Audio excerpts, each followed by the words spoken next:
ladies, welcome to our Single Moms That Rock roundtable discussion conversation. How are you guys doing? Good. Wonderful. Well, I am so excited for what we're going to be doing over this next season. We're going to be having these roundtable discussions where we're going to talk about different topics, a wide range of topics, right? And our purpose here is to be able to help single moms, to connect with single moms. Mm-hmm. We started Single Moms That Rock to really help single moms connect with Jesus, mm-hmm. first and foremost, but also to empower them through different programs and community programs and events where they can connect with one another. I love Single Moms That Rock because it's an organization that walks alongside single moms mm-hmm. who don't have answers. So Fumi, would you mind kicking it off and sharing your story? Yes, in joining Single Moms That Rock, of course, you ladies know that me and May are sisters, and I was with her walking through the whole period of her singledom, if that's even a word.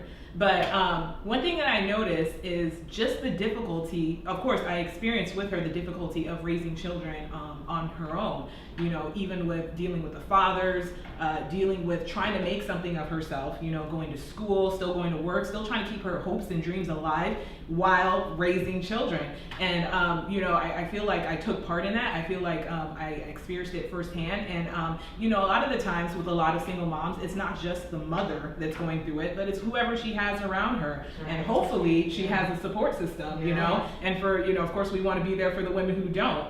But in going through that period of life, one thing I realized is that this is a whole, you know, in helping the single mother, we are not just doing her a service. We are touching the next generation. Right. We are also benefiting society. Right. Any disenfranchised group of people is a disadvantage to society. If the single mother cannot achieve her goals and dreams, if she cannot reach her highest potential, society loses out on that. Mm-hmm. She cannot, what if she's supposed to be a doctor or the next scientist or the next, whatever God has called her to be? If she cannot achieve those goals, we all lose out on it. Right. Not to mention, just a lot of problems will be solved if we help the single mom, if we help her raise her children, if we help her raise a strong family, that's strong children, strong new members of society, right. Strong people to, you know, continue the work of God in society. So when God gave me that revelation, it's like, it's important, you know. We talk about, you know, veterans, we talk about other disenfranchised groups.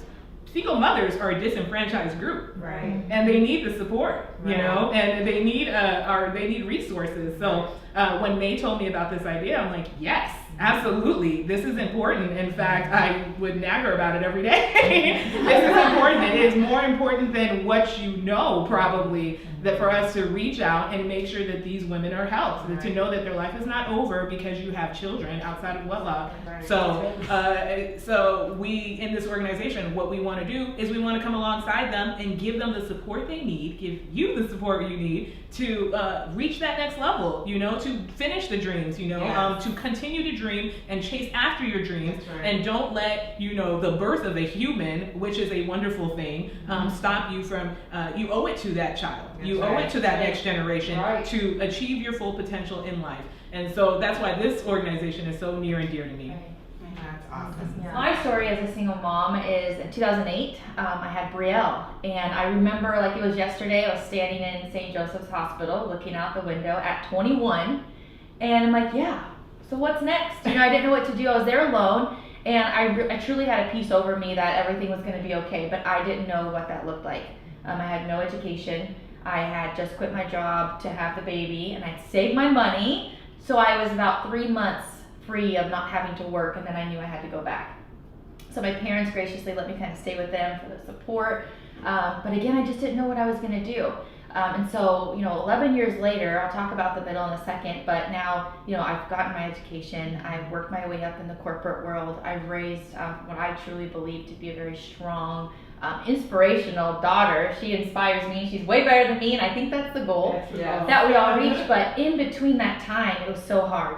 There were moments that I didn't have a job to start out, or where was I going to work, or when I decided to go to work, everyone around me put that fear in me, right? I was a single mom. Oh, you're going to be a single mom. You should have never done this. Or now look at the position you have yourself in, and who's going to help you? And, you know, this is your problem. I didn't have a lot of support. So I remember them telling me this is the first time where really God's done something cool in my life. So anytime someone tells me now I can't do something, I'm like, so that's exactly what I'm going to do. Yeah. They said, don't move out. It's going to be hard to be back home in months. And I never turned back. Once I moved out, I had never gone home. And I was making, just quite frankly, $13 an hour, $13.68. In that interview, I asked, they said, do you have any questions? And I just said, when do I start? I know there's 2 classes. And then man's like, well, I'll call you. You know? But what I did at that job is we had our time off, we had our vacation time, but I made sure that I always put my job first and made sure that Brielle was good, and then used all my time off and stuff for Brielle. But through that, and being a responsible single mother, knowing that I only had myself and the Lord to rely on, and who He created me to be. And I think it's important for us women to not say, I was this before I had my child. Right, But you can say that if you stick with that woman and who she was. Because I knew I was motivated, I went to school, I worked full time, and I didn't want to lose that person. But I was going to have that woman and a baby on my hip. Yes, yeah. So I got promoted all the way through up a Fortune 500 company, and I continue to do that throughout my time span. So my daughter always saw a hard working mother. Yeah, there were still times that I remember going to the grocery store and I had to put groceries back. But in those moments, I would say that I'll never do that again. And I kept a journal of who I wanted to be. And I let people go around me who didn't believe in the next steps that I wanted to take. That's awesome. Because those people, they weren't going to be supportive if they couldn't even be on the phone to hear me say that I got a new car, or I moved on to a new environment, or my daughter's in a private Christian school. Yeah. And it was just me believing that God could, even I didn't know what He was going to do. Yeah. And some advice that I would love for all of you single moms that are here and just even that see this one day is to know that it's all about how you get to that next spot. Don't worry and panic, but pray over every single moment, and know that He's going to meet you.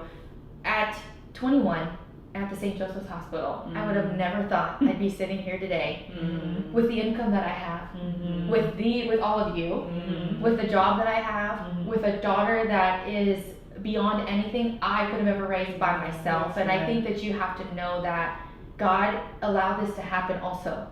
So maybe you are a single mom in this situation and it wasn't, because it's never a consequence, and I really want women to know that. That's awesome. And the devil's a lie. So those people that are around you that tell you these are your consequences, no, God is not here to punish you. And He maybe wanted your child to be here because that child has a purpose and that child has something to do. And so for me, my journey has really just been about, okay, God, you are there, and I hear you, and I have to honor Him first and foremost, because if I am not connected with the Lord, I am going to freak out on my daughter, and I have, I'm going to lose it. I'm going to, not feel confident in the work that I'm able to do. I'm not going to feel confident in myself. And that's been some dark moments too, where it's super hard. But when I look back, and I've managed a lot of single moms in my career as being a corporate leader, and one of the things I always say is, when you're at work, focus and be there, because that's your time to shine. That's your time to be present. That's your time to be you. That's your time to be that woman that you were before you became a mother. And I took note of that at a quick age, and I never let a schedule that a job gave me or a job that I wanted get in the way of me taking that job. I always knew that I will figure out that job, and with more money, everyone, honestly, you have more resources to have a better daycare, or to have a nanny, or to pay the girl at the church who's you can trust me. You know what I mean? Because a lot of the time you're like, I can't take this risk, because if I do, what about your kids? And like, that all is tangible. It's all connected. And so just go for those dreams. Don't ignore opportunities. And thank goodness I had never ignored opportunities. Because if I had, I don't have no idea where I would be. And the Lord knew that Brielle's father wasn't going to provide in the way that he should. He knew that. I didn't know. I had expectations. Hence why I was let down. Like a lot of you probably were let down. Absolutely. But then you have to say, well, wait a second. You have to get out of your own way. And that's what I have had to do a lot of the time, and say, why am I even mad at that? Because I have enough. I have more than enough. So God really takes you out of their business if you want to be out of their business. That's awesome. And that's where I just learned, I'm like, you love them where they are, you respect them where they're at, and then you just appreciate what God has given you, because He knew God's never going to bring you a man to replace Him. I must say, this has been the most difficult journey, in general. But I've learned a lot, and I'm very grateful for it, and I definitely have built my relationship with God from this whole thing. So just to give a little bit of a backstory, pretty much, is that 2 years prior to becoming a single mom, I was in a toxic relationship. I was in a 5-year relationship, and I left that relationship just broken, broken faith, broken finances, broken hope, just like everything was just broke, and, I left there, just hopeless, like, where do I go from here? Because I basically had nothing, pretty much. And so, me just going on my own and just like looking and seeking out God, that definitely just helped me. So I went through a journey of him just, taking me under his wing and just helping me through it. And, I went through a stage of just healing and self-discovery. And then I got to a place where I'm just like, okay, finally, like, I'm starting to build hope back, the dreams and, visions, everything. It's just like, I'm going to be okay. So, through this journey, I hate to say this, but I'm going to be transparent. Pretty much. Please. So pretty much through this journey, with God and learning with God, because I was a baby Christian. Right. I didn't get saved until my early 20s. So basically, like, I studied the word and everything. So I just took everything so literally. And I became very self-righteous. And so, I became very judgy and just like, why is she going up to the club? Why is she going out? Why are they drinking so much? And I just started judging everything. Like, no, you have to be this type of Christian. Yeah. You have to strive to be this perfect Christian. So everything everyone was doing, it was just like, no, you're not supposed to do that. So, which leads me into, during that time, I ended up meeting my son's father. And I still hadn't healed from my marriage. I still was struggling with a lot of things. And so, God told me, like, distance yourself from this situation. Like, no, this is not the situation for you. And, things like that. And it's just like, I was just like, no, I'm just going to stay, whatever. So I ended up pregnant. And that just, like, broke me. And just, I was like, I'm not going to cry. But it just really just broke me, because it's just like, here I was, like, so like trying to strive to be this perfect Christian, which it doesn't even exist. And then I made a mistake by becoming now pregnant and an unwed mother. And so, I go through the whole pregnancy, and then I had Micah, which is my son. He's 9 years old. And, I started going through this whole stage of like self-condemnation. And I'm just like, you failed, you're not this type of Christian. And, basically it was all what the enemy was telling you. Yeah. But we all know self-condemnation is like of the enemy, basically. Yes. Like, God's not part of anything self-condemnation. Right. And where I felt like I went wrong was, that I should have, gone through conviction. Like, allowing the Holy Spirit to convict me of this so I would go and repent and draw closer to God. And in that state, I just separated myself from God. I learned that, 67% of single moms, like, stop going to church. Wow. And it's because of, like, being judged and, and people, just, like, Shame. Yeah. And, and I felt that shame, too. And, I felt like I was walking around with this scarlet letter, and everyone just knew I was a single mom and I messed up and things like that. So I went through years of that. And I remember this one instance where I was in the grocery store, shopping, and my son was really little. And I had him in this stroller, and I was looking at stuff, and this lady came up to me, and she was just like talking to me, and she's asking how old my son is and everything like that, and just talking to her, really nice lady, whatever. So then at the end of it, she ends up getting this pamphlet. And, she's just like, God bless, have a good day. But it was a pamphlet talking about teen pregnancy and teen motherhood and stuff. And first of all, I wasn't even teen. But I was just like, Thanks for the I know, I'm not even compliment. teen. And I'm just like, see, even she knows, like, I'm a single mom and things like that. So it's like you go through those stages. It's just like, it's a daily reminder, like, I am a single mom. And so, I went through that. And then at the age of 3, my son was diagnosed with autism. And it was severe autism. And this is where I'm going to cry. Okay. We got And so, Take your time. and it was like one of the hardest things ever. And I think that's when I hit rock bottom. It's like, the voice is telling you, like, you caused this. You know, this is your fault. You know, you're being punished for, you know, him being autistic. And, you know, it was that point where it's just like you just go just downhill into a state of just like depression. And so I went through years of that, just like separating myself from everyone and just dealing with the situation. And you know, it was a struggle. Like I needed God, but I was still too afraid to ask, you know, for him to come like around, because he's always been there. But I was just like, no, like, you know, I don't deserve you. It was like I was punishing myself, like, you know. So I went through years of that, and you know, it got to the point where I was just like, I can't do this anymore. You're like, I'm not even living. I'm just here. So I went through Christian counseling for, you know, like a year or so, and you know, they helped me through a lot of things. And then, you know, they got to a point where they're just like, you know, I don't think you need it anymore. And I'm just like, well, who else am I going to talk to, like, about my problems? Like, I know, like, what am I going to do now? And I remember at that point when, you know, I was praying about things, and they're like, do you need, maybe someone around you can mentor you or help you out? And I'm just like, well, there's this girl, but I think she's busy, and I don't think she's going to help me. And I'm just like, whatever. So I'm like, I'm not going to ask, because I'm not that type of person. So then a few days later, actually, May called me.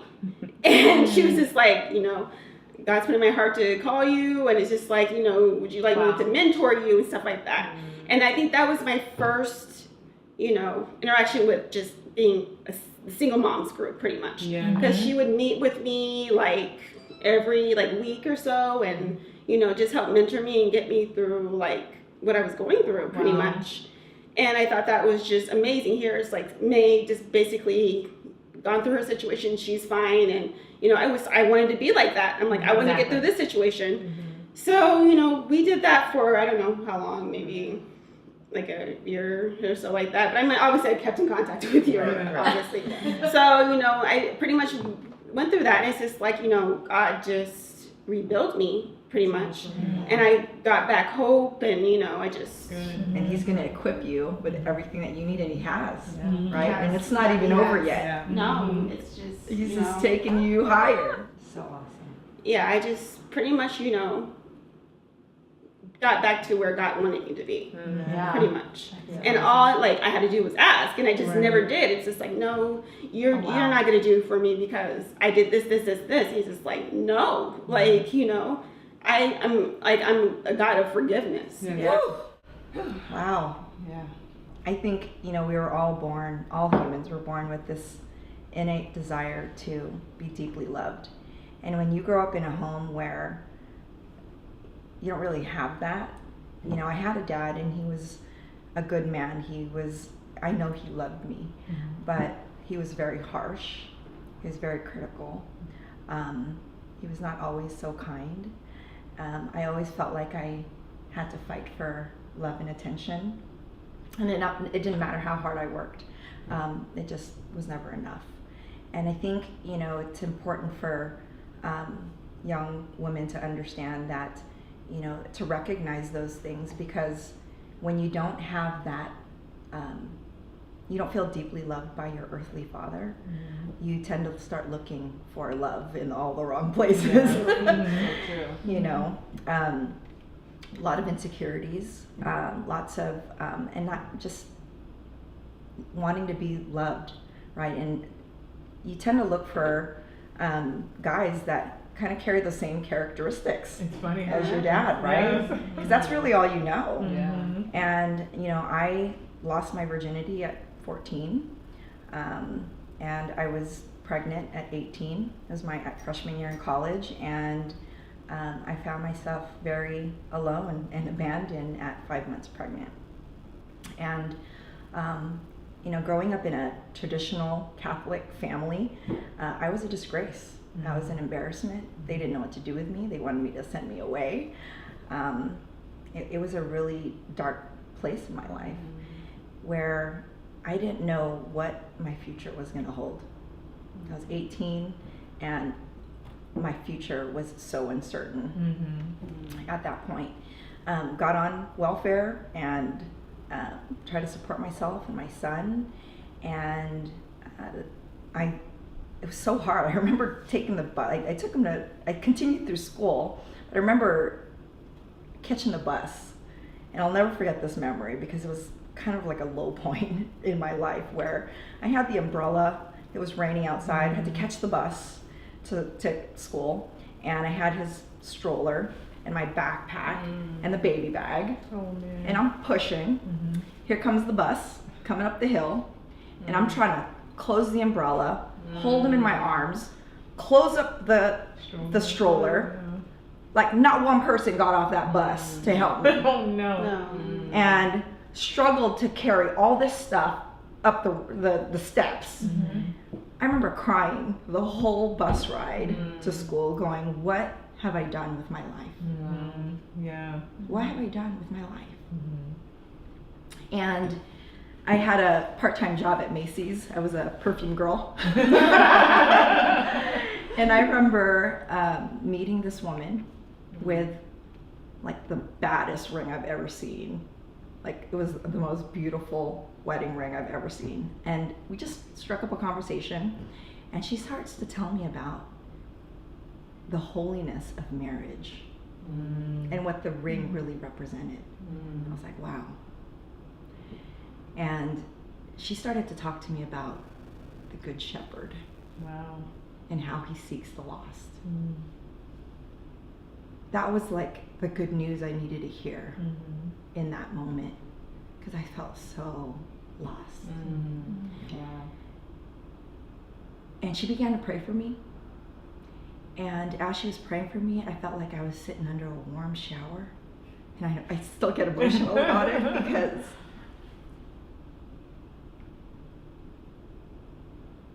that day in the middle of a Macy's department store, he washed me That's of awesome. all my sins. He washed away the dirtiness, the guilt, the shame. I was new. That's awesome. And you know, that moment changed the trajectory of my life. Wow. I was changed. I was touched supernaturally. I can't explain it, Right. Good. but it happened. And I had hope that day when I didn't have it before. And so I got determined. I'm like, I'm not going to be another statistic. I'm going to be okay. Because the hand of God touched me today. So I ended up quitting school like at the end of my sophomore year. And I started temping and doing odd jobs, just picking up administrative skills. I was 19 at the time and just started working hard. I was so determined to get off of welfare. And I got an opportunity to work for a startup company and I loved it. It was like second nature to me. Like business became my thing. Like just loved it, just second nature. And I started just climbing up the ranks. I couldn't explain it. My first job, I was getting paid $30,000 a year with benefits. I got off welfare. I was able to get a decent apartment, a car, and be able to provide for my son independently. Yeah. And all throughout, like God made a way. He put people in my path to open doors for me. And in that, I was able to identify who I was in Christ. That's so awesome. That's amazing. I was able to see that he had a plan for my life, not just for my son, but for me too. And I can't stress enough how much God loves all of us. That we could be in our darkest place and we think that he might not see us because there's billions of people in the world. But when something like that happens to you, you can't be the same. That's right. You can't be the same. Good. And as a single mom, that was like the toughest job I ever had. Ever had. You know, later on, you know, I remember being Miss Independent. I didn't need a man. I was fine just by myself. Right? Because being in a relationship was just opening the door for potential hurts, Yeah. right? Mhm. So I was good. Mhm. I was good in my little bubble, taking care of my son. But one day he said, as I was driving home from work, he's like, I'm going to send you somebody. I'm like, I don't want anybody. I don't want anybody. And, a few weeks later, I met my husband, and we were inseparable. I'm an immigrant from Nigeria, so I'm a Nigerian American. So we came to Arizona, the United States, when I was 6 years old. And, it was a time where I went to a pretty mostly white school. I remember being excited about, starting school here in America, being in America. And then there I found myself on the playground. Everything was new. And I remember seeing, some girls, their hair was different, and I wanted to touch their hair and, touch the barrette. How did the barrette stay in their hair like that, Because my hair was very different. I looked very different, and my mom did my hair in interesting styles where, it was very different. And so I just didn't have very many friends at all. I had some of my Nigerian friends, and one of them that I went to school with, but she didn't even really want to talk to me because I got made fun of so much. And I was such a sensitive child that, whenever I would get made fun of, I would cry. And so that would make things even worse. Then I became the school crybaby, So then what I would do is as soon as the recess bell rang, I would run all the way back to the field where the fence was, and I would just kind of hang out back there. And then sometimes there were other little outcast kids that would hang out back there, and I would talk to. But I remember, but that's what it was. We were the little outcast kids. The outcast, the original outcast. The okay. And so, I just, I grew up with that, from first grade until about sixth grade. That was my story. High school, I really found myself wanting a boyfriend. Here I was in high school, and I wanted a boyfriend. And I think I met my daughter's father when I was 14. He was my whole world. Next thing you know, we were doing things. I got pregnant. And so I found myself pregnant at 15. And this is very, sad for an immigrant family. We came from Nigeria to America to be successful. You don't come as an immigrant family to the United States of America and get pregnant as a teenager. You come and you go to school and you study to be a doctor or an accountant or something like that. That is what Nigerians become. And definitely within our Nigerian community, with them finding out I was pregnant, I became a shame and a disgrace to my family. And so I had already dealt with shame my entire life on the playground, and here I was pregnant at 15 with more heaping shame on me. I became a major disgrace to my family. My family was outcasted, and they were ostracized. And my parents were very deeply disappointed in me. And so they had to try to figure out what to do with me. So what they ended up doing is putting me in a Christian home for teenage girls that were pregnant. And they were hoping that I would give up my daughter for adoption, and then I would come back and everything would be back to normal. I would go back to school, see nothing happened, But, when I was in that home, thank God it was a Christian home, they do help you place your baby for adoption, but if you wanted to keep your baby, they were the first ones to tell me. I thought I was going to give my baby up for adoption. I thought, I knew nothing else, but they were the first ones to tell me that this is your decision. You're the only one who can make that decision. And I knew in my heart of hearts that I wanted my baby. And so I kept my baby. And I saw then that God was a God of relationship. I used to think that God was this God that would be so angry. He was very angry at me for getting pregnant. He was very angry at me for being where I was at, But when I was in this home, I began to see that he's a God of relationship, and that he loves me, and that he loves my heart, and he wants relationship. I didn't know what that meant. I didn't even know that was a thing, that you could have a relationship with Jesus. And so I began to understand that, and I really did fall in love with Jesus during that season while I was there. It was really beautiful, and I gave my life. I even got baptized there, and in this home they taught you the skills, the life skills to raise your child if you were going to keep your child, and it was hard. After I left the home and went back home, I kind of went back to my old ways of doing things because there was still a void in me. Things were not all the way healed. And so I was hoping to be back in that relationship with my daughter's father. And, once I got pregnant, he totally bounced. Like he was out the picture, like he was the first one to go to college. So he went to college and he was not going to let anything stop that. And so here I was, trying to finish high school, and my parents and my family, surrounded me and were helping me. But I then, found myself pregnant again. So, here I was 17, pregnant again.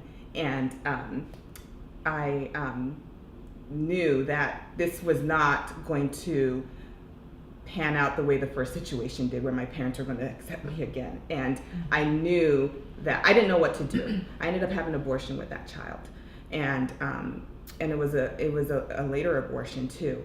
And so it was one of the most tragic things that I had ever done in my life. And that began to then chip away at my, it just does something to you, you begin to see yourself differently when you do something like that, right? And so I found myself pregnant again at 18. And here I was pregnant with my son, out of wedlock, a different guy. And we ended up getting married, and I knew that was going to be something that I had to do, because there's no way that I can face my parents again and be a single mom, and be more of a shame and a disgrace to them. Mm-hmm. So we ended up getting married, not because of love, but because I knew that this is what I needed to do. And so that marriage, of course, did not work out. So a few years later, maybe about 4 years later, we ended up separating, and I had my third child by that time. And so she wasn't even a year yet when we separated. And so from that point forward, here I was, a single mom again, and I was finishing up college, and I was at ASU, and I remember just thinking, okay, God, here we are, and I want to follow after you.